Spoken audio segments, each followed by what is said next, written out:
अली अमीन गंडापुर साहब कल किसी बॉलीवुड फिल्म के सीन की तरह KPK असम्बली पहुंचे। इजलास ख़त्म होने के बाद MPs को इत्माद में लेते हुए जो उन्होंने कहानी सुनाई, उसके मुताबिक अली अमीन साहब D चौक से जैसे ही KPK हाउस जाते हैं, वहाँ पे रेंजर्स और पुलिस की गाड़ियाँ उन्हें गिरफ़्तार करने आ जाती हैं। वहाँ पे एक पुलिस ऑफिसर उनके पास आते हैं और कहते हैं, सर अगर आप गिरफ़्तारी अवॉइड करना चाहते हैं तो आपको छुपना होगा। तो अली अमीन गंडापुर साहब को वो एक सिक्योरिटी रूम में ले जाते हैं और उसकी छत पे उनको लिटा देते हैं।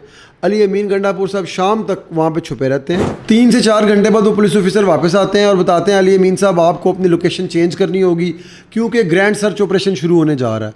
तो अली अमीन साहब को एक बड़े सिक्योरिटी रूम की छत के ऊपर, जिसके ऊपर पत्थर और बारिश का पानी खड़ा होता है, उसके ऊपर छुपा देते हैं, जिससे अली अमीन साहब के जिस्म पे निशानात भी पड़ जाते हैं और कपड़े भी भीग जाते हैं। फिर वो ऑफिसर रात गए वापस आते हैं और कहते हैं, अली अमीन साहब अब आपको यहाँ से निकलना होगा। और वो उनको लेके मागला रोड पे जाते हैं जहाँ पे उनको कोई भी नहीं देखता, और वहाँ से वो ट्रेल 3 से होते हुए मुनाल चले जाते हैं। मुनाल से थोड़ा आगे जाकर वो एक गाड़ी को रोकते हैं, उससे लिफ्ट लेते हैं और वहाँ से वो KPK हरीपुर हज़ारा और वहाँ से वो एबटाबाद से होते हुए मोटरवे पे जाते हैं और मोटरवे से वो सीधा CM हाउस पहुँच जाते हैं। CM हाउस जाके उन्हें पता चलता है कि इजलास जारी है और वो इजलास में एंट्री लेते हैं। अब दूसरी तरफ आपको एक बिल्कुल मुख्तलिफ पैटर्न नज़र आएगा। जैसे ही अली अमीन साहब कटी पहाड़ी क्रॉस करते हैं और वो कंटेनर से उतर के 8-10 गाड़ियों में शिफ्ट होते हैं और D चौक की तरफ आ जाते हैं। पीछे काफ़िले की कमान वो अपने भाई फैसल अमीन को देते हैं। जैसे ही अली अमीन साहब इस्लामाबाद की तरफ आते हैं, आधा KPK का काफ़िला वापस चला जाता है और आधा काफ़िला रूट चेंज करके ईरान रोड से मागला रोड पर आता है और सीधा D चौक पहुँच जाता है। इसके बाद अली अमीन साहब गिरफ़्तार हो जाते हैं, या जैसे वो कह रहे हैं कि वो छुप जाते हैं। इसके बाद एहतजाज के दौरान बारिश आ जाती है और बारिश में KPK का सारा काफ़िला गायब हो जाता है। बारिश के बाद जब सब वापस आते हैं तो KPK वालों को ढूंढते हैं, पर ऐसा लगता है जैसे सब बारिश में बह गया हो।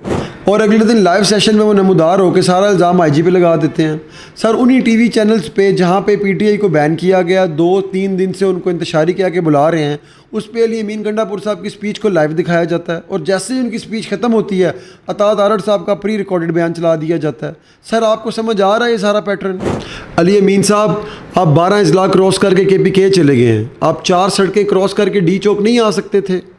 आप लोगों को समझ आ रहा है कैसे इस्लामाबाद रावलपिंडी के नौजवानों को धोखा दिया गया है? कल से तकरीबन 900 बच्चे बच्चियों को गिरफ़्तार किया गया है।